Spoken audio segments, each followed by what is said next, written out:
Frappé par une seconde vague de contamination, le Bénin connaît également une hausse du nombre de décès dus au coronavirus. L'annonce a été faite par le ministre de la Santé, Benjamin Oukpatin, au sortir de sa visite au centre de traitement du Covid-19 à Alada, ville située à une soixantaine de kilomètres de Cotonou. Le ministre Oukpatin a déploré que son pays a enregistré ces derniers jours une augmentation du nombre de cas graves, mais aussi une dizaine de décès en l'espace de moins de 2 semaines. À ce jour, le Bénin décompte 5 145 cas, dont 4 119 guérisons et 65 décès.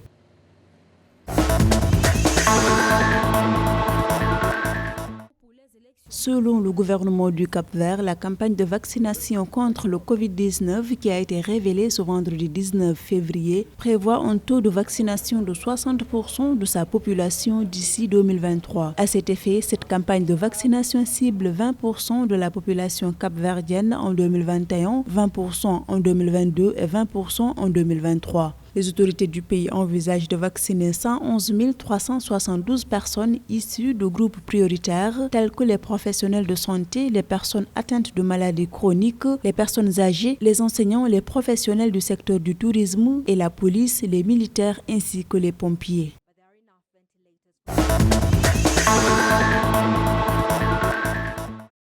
Le continent africain connaît une flambée du nombre d'infections quotidiennes. Selon le Centre africain de contrôle et de prévention des maladies, CDC Afrique, le nombre de contaminations a grimpé à 3 799 029 en date du vendredi 19 février 2021. Le nombre de décès liés à la pandémie est également passé à 100 359. L'agence continentale ajoute aussi avoir enregistré 3 349 323 guérisons. L'Afrique du Sud demeure le pays le plus touché par la pandémie du Covid-19 devant l'Égypte, le Maroc, la Tunisie, mais aussi l'Éthiopie.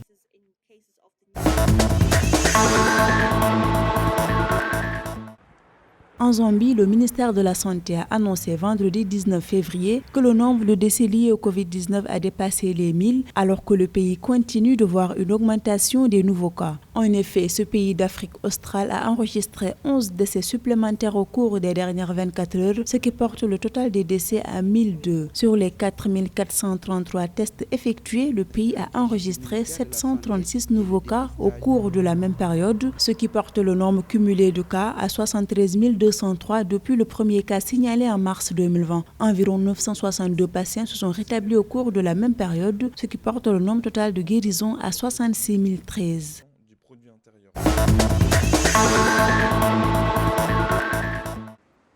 Au Maroc, le nombre de personnes ayant reçu le vaccin a grimpé à 2 233 123. Priorité de cette campagne de vaccination est accordée au personnel de première ligne, en l'occurrence les autorités publiques, les forces armées, le personnel de santé de 40 ans et plus, les enseignants de 45 ans et plus et les personnes âgées à partir de 75 ans avant de s'élargir au reste de la population. Rappelons que cette campagne de vaccination qui a débuté le 28 janvier 2021 est gratuite pour l'ensemble des habitants avec pour objectif d'immuniser 80% de la population, soit 30 millions de personnes.